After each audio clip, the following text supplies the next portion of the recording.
안녕하세요. 회생파산TV 아나운서 전지호입니다. 안녕하세요. 김영용 법무사입니다.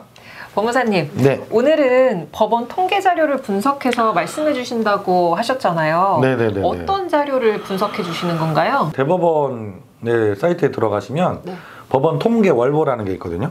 그걸 좀 찾아가지고 분석을 좀 해봤어요. 개인회생을 신청하시면 우리가 중간에 중요한 결정들을 받아야 되잖아요.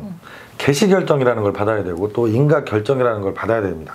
그래야지 최종적으로 법원 결정이 끝난 거고 우리가 돈을 잘 내서 나중에 면책 신청을 하게 되는 건데, 통계 자료를 내보고 제가 놀랐어요. 왜요? 생각보다 결정받는 비율이 되게 적더라고요. 저희 사무실은 이런 일이 사실은 뭐 개시 전에 기각을 받는다던가 인가 전에 폐지를 받는 일이 거의 없는 일이라서 상담할 때마다 제가 기각은 없습니다라고 자신 있게 말씀을 항상 드리는데, 실제로 법원 통계를 분석해 보니까 좀 놀라울 정도로 기각받는 분들도 많고 인가 전에 폐지되는 경우들도 상당히 많이 있더라고요. 아, 그래요? 저도 법무사님께만 얘기를 듣다 보니까 네네네. 개인회생을 하면 전 다 되는 줄 알았거든요. 예. 근데 이게 법원이 조건만 되면 대부분 해주는 것처럼 저는 알고 있었는데 기각되거나 폐지되는 사건들이 많이 있는 건가요? 네, 한번 자료를 같이 보실까요? 네. 서울회생법원은 개시율이 91.79%죠. 그래도 뭐 10분 중에 9분 정도는 개시결정을 잘 받고 계세요. 네. 개시결정 이후에 또 인가결정을 받는 비율이 94.5% 정도.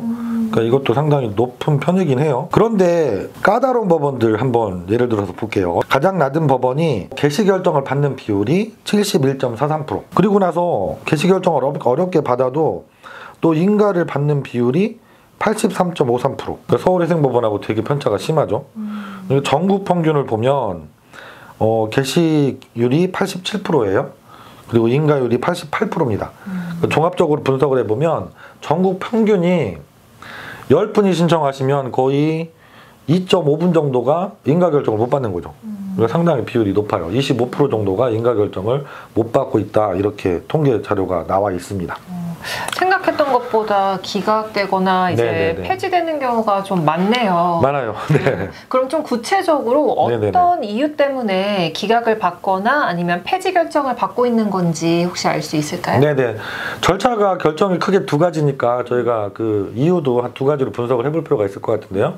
먼저 개시 결정을 받지 못하고 기각을 받거나 취하를 하셔서 절차가 잘못되는 경우, 원인을 제가 좀 분석을 해보면 개인회생이라는 게 신청했다고 그냥 통과되는 게 아니라 법원에서는 당연히 여러 차례 보정 권고가 나오게 됩니다. 근데 이 보정 권고에서 보정서를 제출하지 못하는 사건들이 꽤 있는 것 같아요. 이유는 내가 처음에 서류를 잘못 냈거나 일부러 잘못 만들어 냈거나 이런 경우일 수도 있을 것 같아요. 그래서 법원에서 그 부분을 꼭 집어서 보정해라 했는데 서류를 낼 수가 없는 거죠. 그래서 보정을 못해서 법원의 서류 제출 기한을 어겨서 기각을 받는 경우들이 상당히 있을 것 같고요. 두 번째로는 너무 좋은 결과를 예상하고 신청을 했던 분들이 실제로는 뚜껑을 열어보니까 법원에서 변제금을 많이 내라고 보정을 요구하시는 경우들이 있을 것 같아요.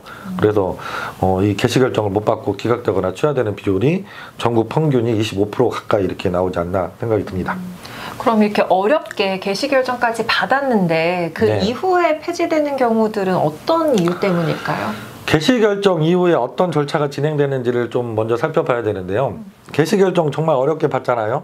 받고 나면 법원에서 드디어 돈을 낼 수 있는 계좌번호를 주거든요. 그렇죠. 그래서 그 변제금을 그때부터 납부를 시작하셔야 되는데, 이 변제금을 못 내셔서 인가결정을 못 받고 폐지되시는 비용들이 또 있으실 것 같아요.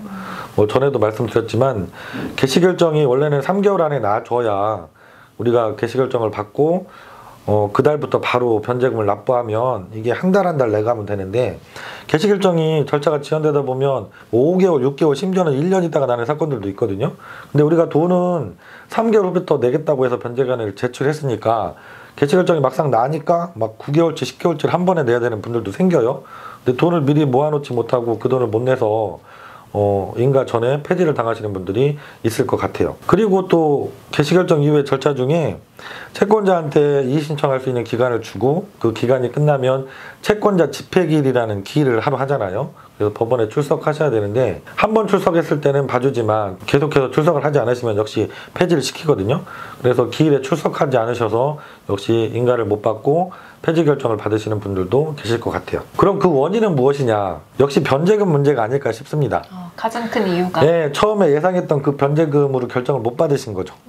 그래서 그 변제금을 내기가 너무 부담스러운 상황인 거예요.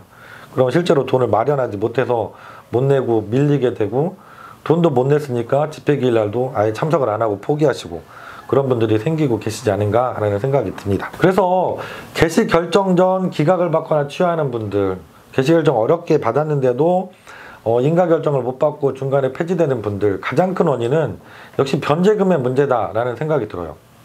그래서 개인회생 가장 중요한 게 상담 받으실 때 정말 현실적으로 내가 얼마 변제금이 나올지를 솔직하게 상담을 해줄 수 있는 사무실을 찾아가셔서 정확하게 상담 받는 게 중요하다.